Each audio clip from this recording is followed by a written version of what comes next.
but can also reveal intimate medical details like colonostomy bags and that kind of thing. The likely effectiveness of these technologies in preventing attacks doesn't justify the level of intrusion involved.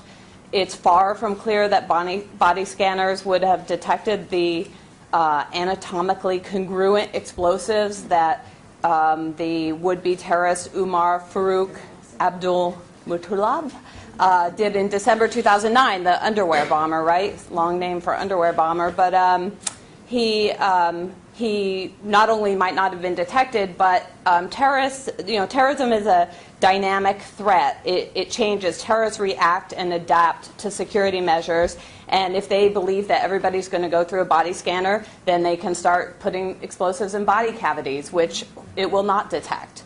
And we know they are willing and capable of doing those kinds of measures because these are suicide bombers.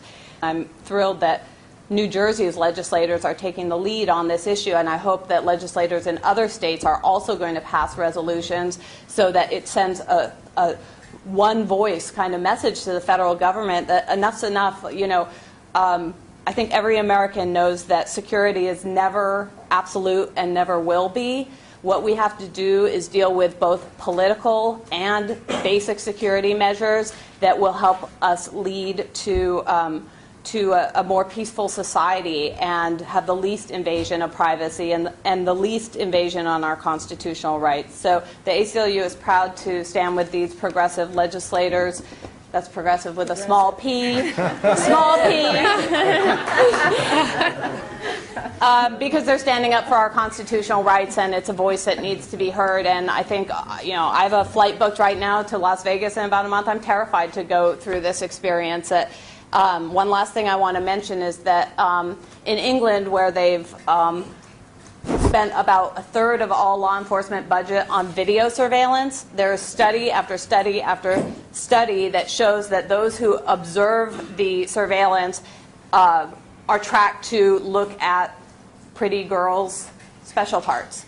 And to use those kinds of technologies to essentially violate women's privacy, or children's, or boys, or whoever we might be looking at, the same danger exists here, and that's something we should be aware of. It's been absolutely consistent in the tests, and some jurisdictions have even stopped using these technologies. So thank you again.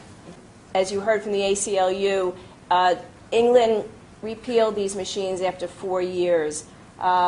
You have young children going through these machines. You have pregnant women, if they opt out, obviously, which I would hope that they would. Of course, then they're subject to search down.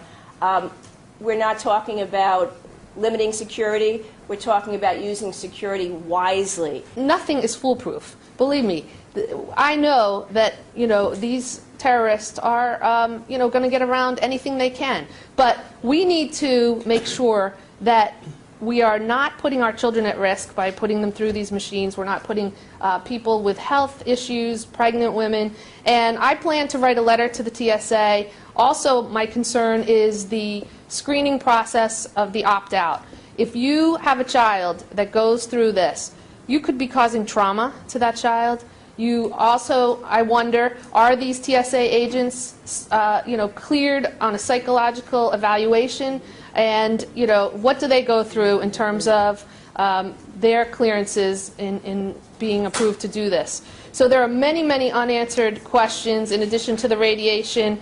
And I really feel that these two resolutions, which I have signed on to support, will bring attention to this. And New Jersey is often in the forefront of issues, and I'm thrilled that we are standing up to the federal government and questioning this new procedure. Everybody has seen that video of the young girl that was traveling with her parents, and the girl was saying repeatedly, "Do not touch me, do not touch me." This child did not consent to that touch. This child never waived her rights, and there sat the parents bewildered. What can I do? As the child was being touched in very inappropriate ways that if it occurred in another setting, somebody's going to jail. So we have plenty of laws on the books that prevent unconsented touching, that prevent unconsented touching in a sexual way.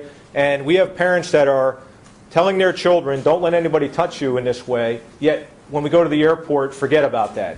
And I just think it's wrong, especially when There's so many other examples around the world of other countries that do it differently where we don't have to have these invasive procedures.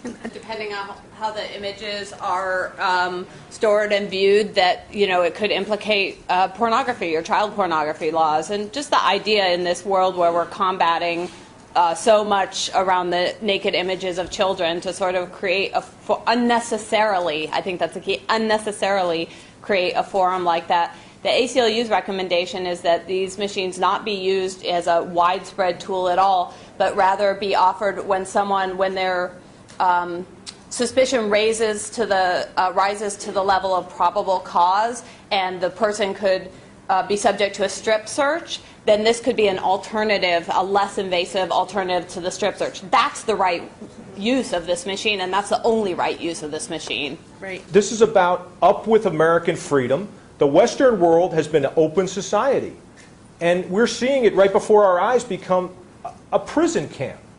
It needs to stop. And this is not about Democrat or Republican. This is about standing up for our Constitution and our traditional values. And I would hope our elected officials, and I'm confident they will see what's going on here and around the country, and they'll respond appropriately.